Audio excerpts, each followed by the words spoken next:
Aujourd'hui, on va voir 2 choses. Je vais d'abord te donner 3 petits films de Noël français super sympas et cultes. Culte, ça veut dire que vraiment, c'est des incontournables. Incontournables, ça veut dire must see et voilà, que généralement, je pense que 99 des Français auront vu.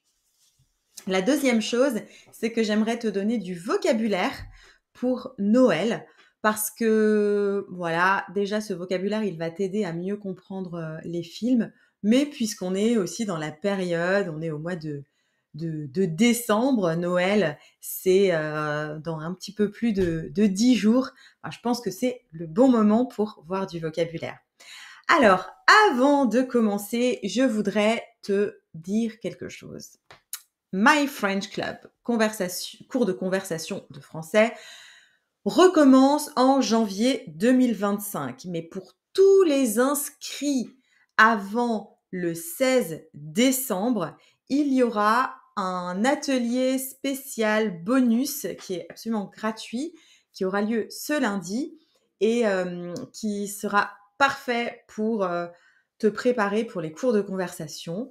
Donc, si tu t'inscris avant lundi, tu as cet atelier bonus et puis là, tu peux t'inscrire quand tu veux. Tu as dans tous les cas 20 de réduction sur My French Club 3 mois jusqu'à ce que les places soient complètes. C'est-à-dire qu'on a 4 places.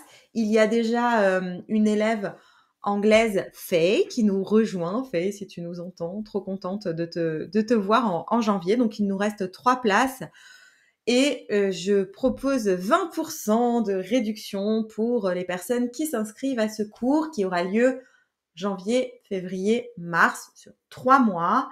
Et voilà, tu as plus d'informations sur ce cours ici en description de ce podcast.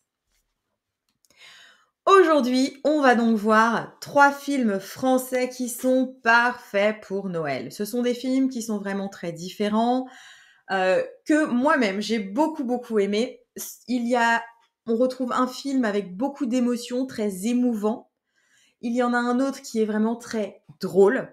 Et puis, il y en a un autre qui est un peu plus comédie dramatique et qui parle des familles et des conflits de famille à la période de Noël. On commence tout de suite avec le premier qui est le film émouvant avec beaucoup d'émotions qui s'appelle Joyeux Noël, qui date de 2005 et qui raconte une histoire vraie, real story. Pendant la Première Guerre mondiale, en 1914, eh bien, on a des soldats français et allemands qui arrêtent de se battre pour fêter Noël. Ils chantent ensemble, ils partagent un repas, ils partagent ce moment-là, ce moment spécial de Noël ensemble et ils font ce qu'on appelle une trêve, c'est-à-dire qu'ils arrêtent, voilà, comme je te disais, de se battre pendant cette période particulière de Noël.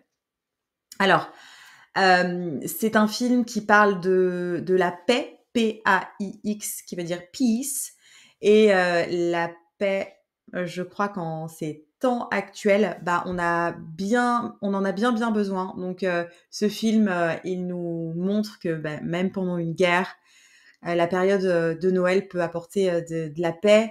Et c'est un film qui est vraiment très touchant. Et qui est parfait pour se remettre un petit peu en question et penser à la solidarité. Voilà. Donc ça, c'était le film numéro 1, Joyeux Noël. On passe au film numéro 2. Le film numéro 2 qui est culte. Je rigole déjà parce que je pense à certaines scènes qui sont absolument folles. Ce film est complètement déjanté. Déjanté, ça veut dire mad, crazy.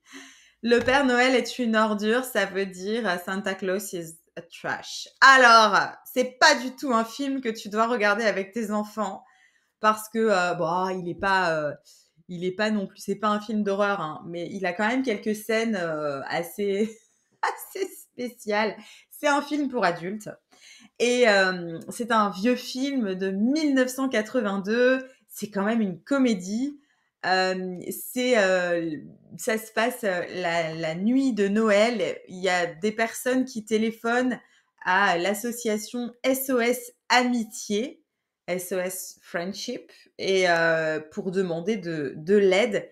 Et de là, on a des personnages complètement fous qui arrivent dans l'appartement avec les personnes qui s'occupent d'SOS Amitié. Et là, vraiment, mais il y a des scènes complètement folles avec des disputes, des accidents et beaucoup, beaucoup, beaucoup d'humour absurde.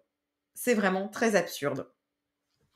Pourquoi est-ce que tu dois le regarder? Eh ben parce que c'est un film que je pense, comme je disais tout à l'heure, certainement 99% des Français ont déjà regardé. C'est un film qui est drôle, qui est vraiment très exagéré, mais si tu aimes rire, franchement, tu vas adorer.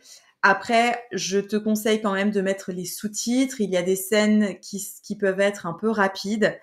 Le vocabulaire n'est pas trop compliqué à comprendre, mais voilà, avec des scènes un peu rapides, on préfère toujours avoir des sous-titres, que ce soit en français ou en anglais si tu trouves, ou dans une autre langue si l'anglais n'est pas ta langue maternelle. C'était donc le film numéro 2 qui s'appelait Le Père Noël est une ordure. Numéro 3, troisième film que je te conseille, c'est La Bûche.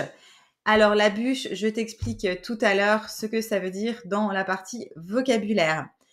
La bûche, c'est un petit film de la fin des années 1990 et puis qui parle d'une famille pendant Noël. C'est l'histoire de sœurs qui vont se retrouver pour célébrer Noël.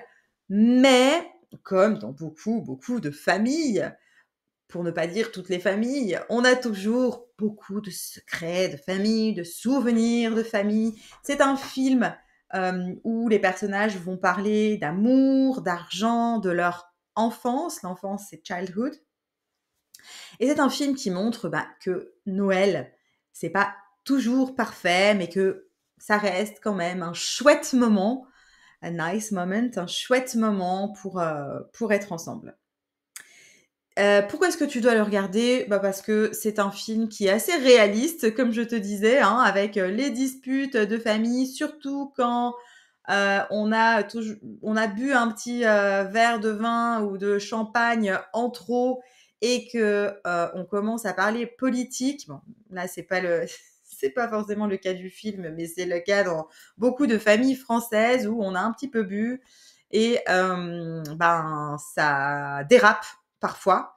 Parce que on a tendance à dire un petit peu trop ce qu'on pense et que il y a dans la famille des personnes qui sont plutôt de droite, d'autres plutôt de gauche et ça crée des disputes et des conversations assez houleuses, on va dire, pendant la période, pendant le repas de Noël. Ça arrive très très souvent en France en tout cas.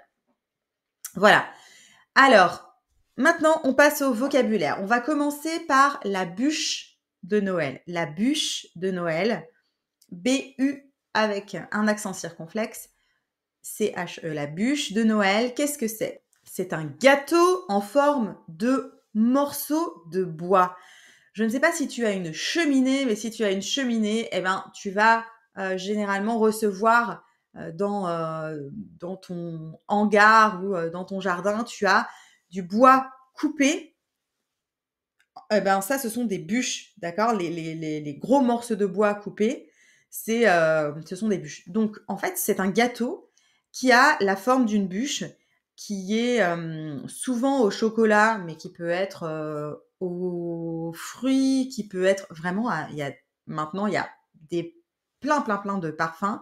Et d'ailleurs, si tu vas dans une boulangerie, pâtisserie, autour de la période de Noël, tu vas voir plein, plein, plein de bûches présenter et c'est un dessert typique de Noël.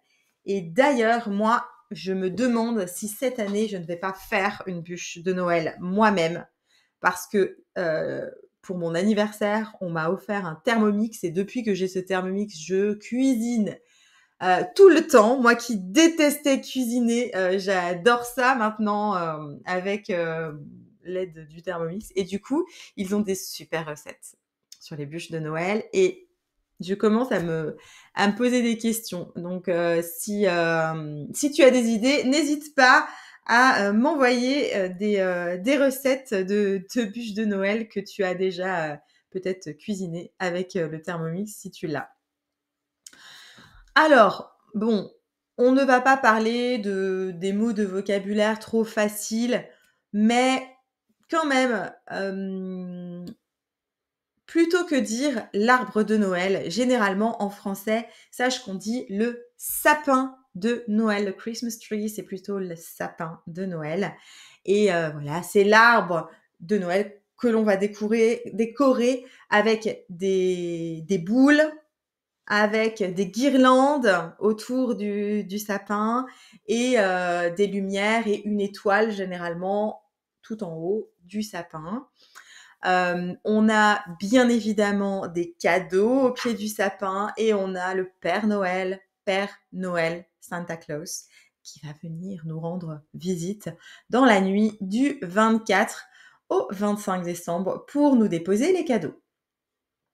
Alors, cet épisode de podcast, il sort donc le 11 décembre. On est donc le 11 décembre si tu nous écoutes lors de la sortie de cet épisode.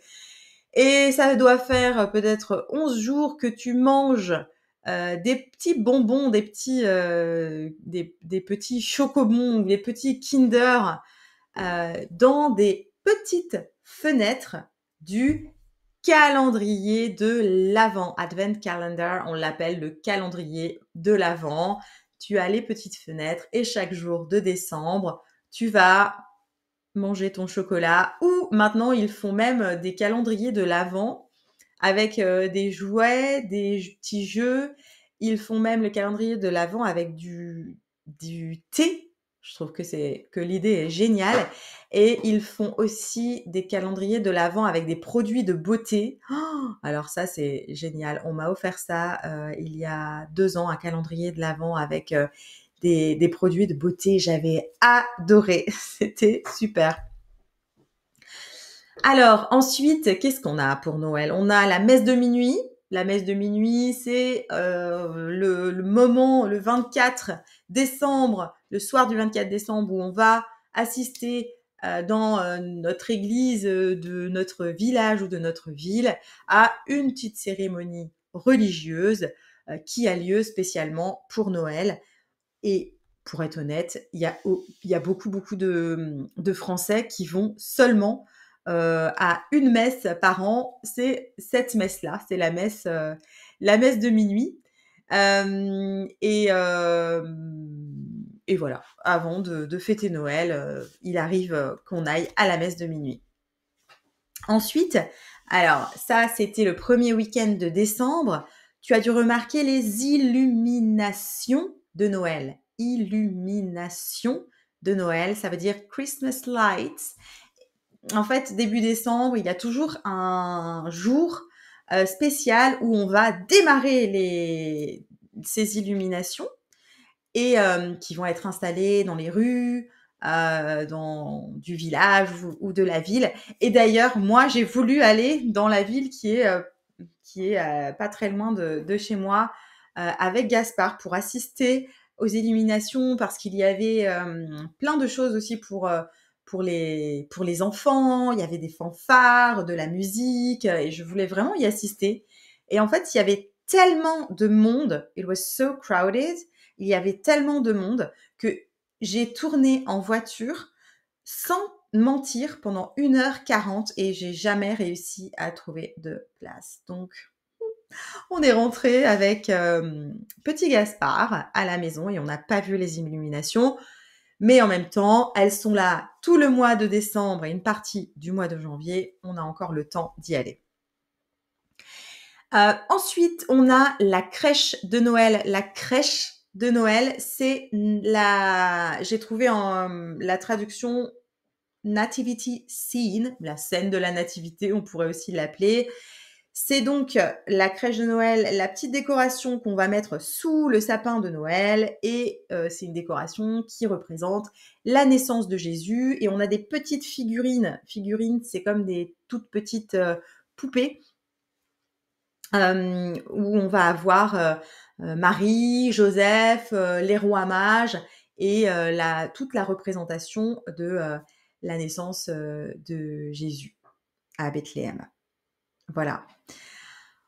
Ensuite, on a et ça, là, ce sera notre dernier mot de ce podcast, c'est le réveillon de Noël, le réveillon. Alors, si on te dit « Et toi, tu fais où le réveillon ?» C'est un peu bizarre, hein. Alors, veille de réveillon, veille, ça veut dire the night before. The night before Christmas. Le réveillon, c'est Christmas Eve dinner. Et voilà, c'est le soir donc du 24 décembre où on va être souvent en famille pour faire un dîner. Il y aura aussi un gros déjeuner généralement le 25 décembre. Voilà. Et puis, c'est un moment, le réveillon de Noël. Alors, ça dépend des familles. Généralement, quand il y a des enfants, on fait l'ouverture des cadeaux le matin, le 25 au matin. On ouvre les cadeaux qui sont apparus comme par magie pendant la nuit. Quand les enfants sont plus grands, si tu me comprends, eh bien, on fait l'ouverture des cadeaux la veille. Donc, on va faire... généralement, ce qu'on fait, c'est que on mange. Parfois, et c'est pas du tout une majorité, mais en tout cas, parfois, on peut aller à la messe de minuit. Et puis, quand on revient, eh ben, on va ouvrir les cadeaux. Et ensuite, on ira se coucher 1h, 2h, 3h du matin. Voilà, selon les familles. Voilà, c'est tout pour aujourd'hui. J'espère que cet épisode a été intéressant pour toi. N'hésite pas à mettre 5 étoiles sur le podcast. Ça m'aide beaucoup en termes de visibilité et puis ça fait aussi beaucoup plaisir. Alors vraiment, je t'encourage à aller mettre un petit commentaire et 5 étoiles sur ce podcast. Ça m'encourage à le poursuivre, à le continuer. Je te souhaite une très belle journée, soirée, nuit. À la semaine prochaine.